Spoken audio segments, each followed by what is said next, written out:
السلام علیکم ټولو مرګرو ته سلامونه کوم او خصوصا د هغه ګفټرانو شکریا ادا کوم چې زما سپورټ یې وکړو او د نور احساس خلاف یې ګفټینګ وکړو. خبره خودونه نه وه خو هغې پیغور وکړو وایي چې زموږ څه په جالو کې ګرځي او که څه شعر وي ما نه اوس هغه شعر هم نه راځي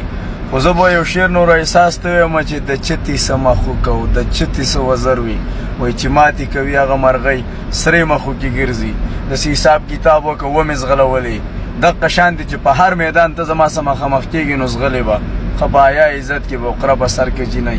او ځان نورمل یې ونی کوه هغه هیومن رایټس خو دې م پرېښودو ماشاءالله د هغې نه وخت کې شوي په کور کې کښېنه او دا خلک په دقه شان دي تا سپورټ کوي زما دپاره چې بل سړي ته خلک 2000 او 3000 ډالر ولي که نه زما دې په خدای باندې قسم چې هغه به یو په ډبل باندې ستا د عزت نه تاویږي ستا دپاره به وي خو د ځانه ته وایې ګوره د ښځو رسپیکټ وکړه صحیح ده نو تم د ځانه ښځه جوړه کړه که نه په ښځه باندې خلک څه وکړي په تا باندې خو موږ 2.5 کاله لانجې وکړې خور او مور هم لاله خلکو وکنځل او د خلکو هغه هم پرې وکنځلې ستا دونه عقل کار نه کوي د هر چا څه ستا به پیغورونو باندې موږ لانجې وکړې د هغې د برم ته لکه وایي چې رسپیکټ کوي نو لکه نور به د دې نه کمه رسپیکټ وي افغانستان او پاکستان یې ني ګوره زما په سر باندې خلک میلیونونه شرطونه لګوي میلیونونه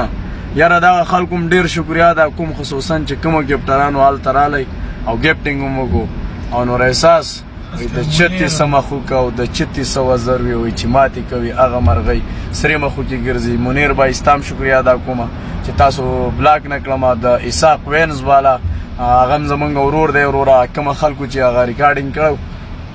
شیر کړی هغه ختم کوي د هغه څه زموږ خبرې شو دی د ماما د رشته دار دی سړی خپل ختلی دی اسحاق بھائی ستا دپاره دا ویډیو وکړله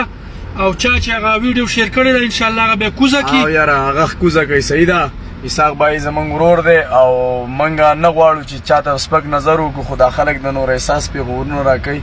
او بس داسې حساب کتاب دی یاره چې هر سړی دی په خپل ځان سوچ وکړي صحیح ده او نور احساس ستا په سر چې ما کومه لانجې وکړې دونه د باچا زوی هم نشي کولی د باچا په لور هم نشي کولی د نواب زوی هم نشي کولی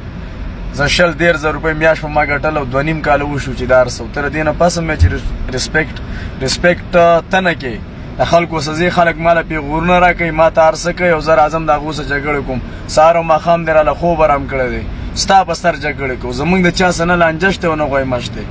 لیونی ودلیدو وایي زور د حساب کو نشلی